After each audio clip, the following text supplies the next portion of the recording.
What's up guys, today we're doing this glass break effect that I've seen a little bit more people start doing. I've been doing this effect for years. It's pretty simple, but just a lot of people kind of get confused with the effect, or like the effect doesn't work for them. So it's pretty simple. Make sure you follow my Instagram, subscribe, like, put the notifications on for new effects. Alright, After Effects here. How we're going to start most of my tutorials is we're going to Rota Brush our subject first. Make sure you click your layer. Oh, here, let me show you the clip. It's red footage, so it might take a while to load. Anyways, so like we said, Rota Brush, how I start most of my tutorials. Duplicate the clip, press Ctrl D. Go ahead and with your top clip highlighted, go to the top, click on the little man with the brush, go to your video preview, double click, and then start painting around your subject that you want to rotoscope. Now, it's not a rotoscope tutorial. I say this in every tutorial because, you know, it's not, but go ahead and paint him out. And when you finish painting him out, I'm going to skip time just for time's sake, and I'll see you guys in 5 seconds. Alright, so here's my rotoscope. Came out okay, not the best, but good for the tutorial. So now we're just going to move on to the effect. So let me unmute the bottom layer. So the effect you're going to want to look up in your Effects and Presets tab, you're going to want to look up Shatter. So underneath the Simulation tab, you'll have Shatter right here. Go ahead and drag that onto your bottom clip. So when you do that, all this ugliness will come up, and here's where people kind of get confused and like kind of mess up on because they don't know why the effect's not working, or if they like change it, it's still not working. Here's just how to like really work with it. So first things first, you'll notice that we won't have a clip. All you have to do is make sure your bottom clip is selected, go to Effect Controls. Right here on the view, go ahead, change that to rendered. Now doing so, you'll have these crazy, I don't know, break patterns, you'd say. Well, this is pretty much kind of the effect already happened, if I can explain that. So if I go to my timeline, right click, new, solid, and it'll just make it red, and then drag that underneath, you can see that kind of the effect kind of already happened. So like the background shattered and then is now showing the bottom layer, which is the red layer, which is we don't want. We want the animation of it shattering, and we really don't want these brick layers. So let's just go step by step. So the shape, go ahead and open that up, and the pattern, that's what you're going to want to change. Most people use glass. I use glass a lot of the time, most of the time. However, you can really use any one of these. I've used pretty much all of these before, and you can, like I said in the intro, you can really mess with the settings to really get creative with it and not trying to be like everyone else. So we're going to use glass because everyone uses that. But yeah, you can see it kind of already did the effect.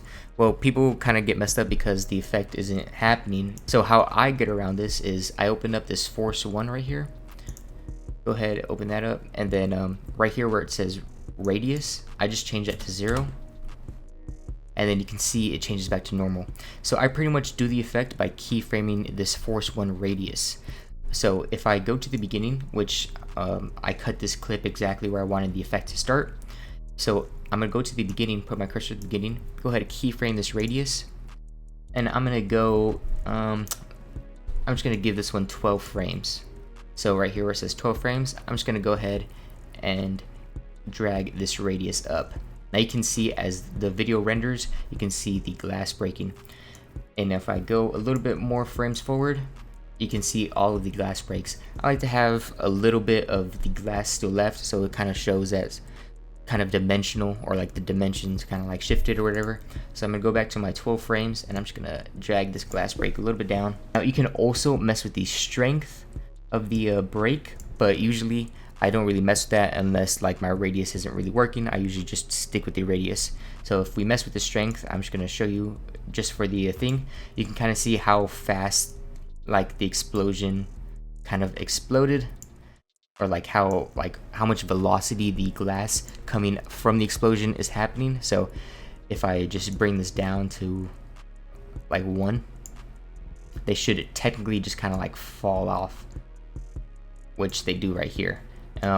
Most people, especially for rap or trap, like crazy punchy things, so kind of the higher the better, but you know, you still got to make it look nice. Okay, so the other parameter I usually change is the depth and the look of the glass. So you can kind of see the depth is the kind of the 3D-ness of the glass. So if you look at this glass piece, you can kind of see how 3D and how like thick the glass is.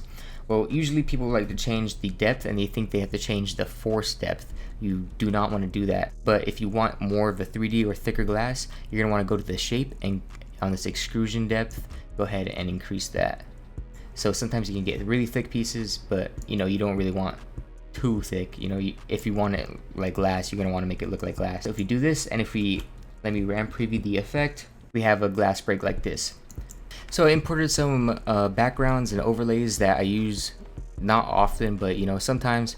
So the effect really sells if you kind of like get something that he kind of like falls into, or like something trippy, or like, you know, he's like in space or whatever. So all you have to do is, instead of a red solid, we can just delete the red, we can mute the red solid.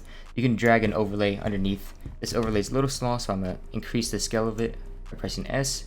And then if you look, whoa, he's in a, the glass breaks, and like, whoa, he's in a time portal. Or if we, you know, bring in some space elements, we could be like, whoa, he's in space. So that's usually how this effect is done. It's kind of like a teleport to whatever.